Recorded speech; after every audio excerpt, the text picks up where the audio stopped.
A few last minute tourist things today.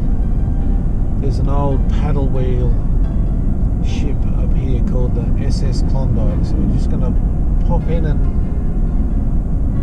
have a look around. It's a little bit cloudy, it's a bit of rain today, but it's a good town. It's about 30,000 people live here. It's a proper modern little city.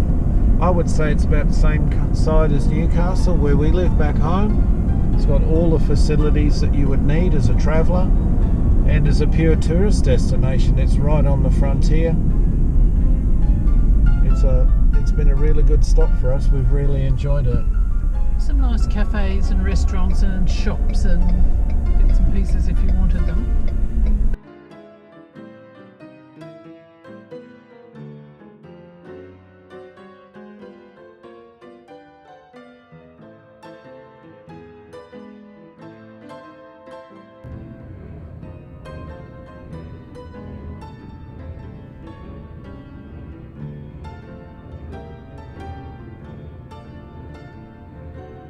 So this is the engine room of the SS Klondike. They've done a remarkable job in preservation. It's got all those lovely old smells. Smells of dust and old oil and wood, burlap sacks.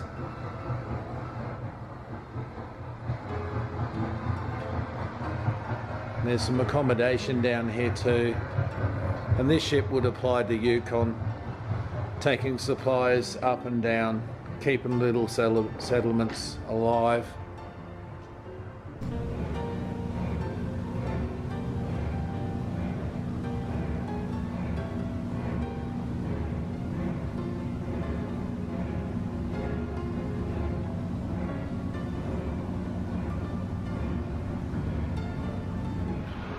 Behind me is downtown Whitehorse in the Yukon Territory, and we're on the SS Klondike. We're up on the top deck.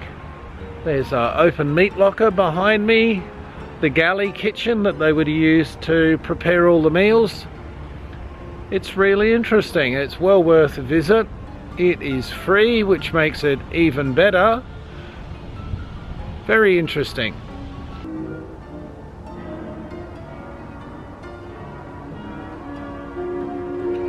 Obviously the galley and the kitchen.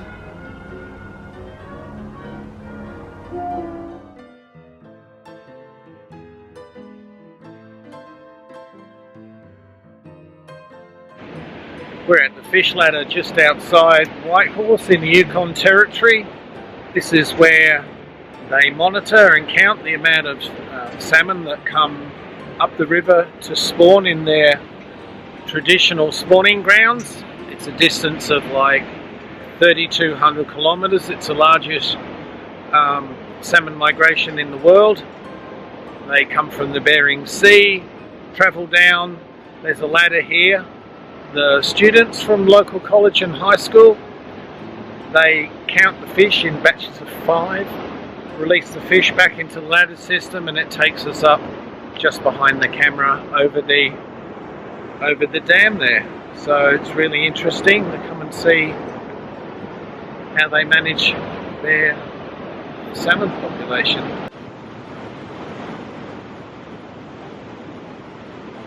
Good morning, we're driving into Whitehorse in the Yukon. It's our last day, so as usual we get all our business done, go and get our food, our last minute consumables that I'll need for the truck, especially the bug wash for the windscreen, because speaking to our fellow travellers, the road up ahead gets interesting, so we're looking forward to that. So that's our day done, and we're just coming into Beaver Creek. That's started off at 7 o'clock this morning, and it's just about 2 o'clock. And I can't remember how many miles we've done. About 280 miles. About almost 300 miles. We've got 19 miles in the morning to get to the US-Canadian border. And it's been a fabulous day. The countryside has been beautiful. The road hasn't been that bad, but then we don't speed. we drive at a good, sensible pace, and we've had a great thing. So, Beaver Creek RV Park Here we and come. Motel, here we go. Buckshot Betty's. That sounds great.